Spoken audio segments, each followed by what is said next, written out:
Ֆրանսիայի հեռացող վարչապետ Սեբաստիան Լկորնյուն մնացել է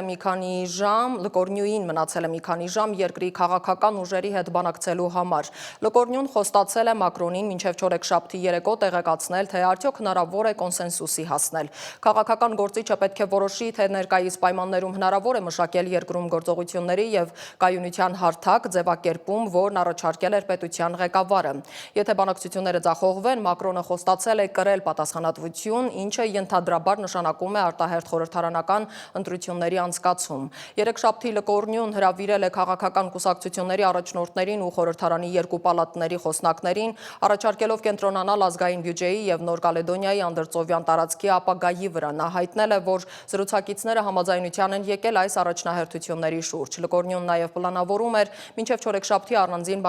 բանակցել յուրաքանչյուր քաղաքական կուսակցության հետ, սակայն ոչ բոլորն էին հանդիպման պատրաստակամություն հայտնել։ Հիշեցնեմ, Լկորնյուն հրաժարական տվեց կառավարության կազմի հռչակումից ժամեր անց և վարչապետի պաշտոնում նշանակվելուց 27 օր անց, սահմանելով վարչապետի ամենակարճ ժամկետի ռեկորդ։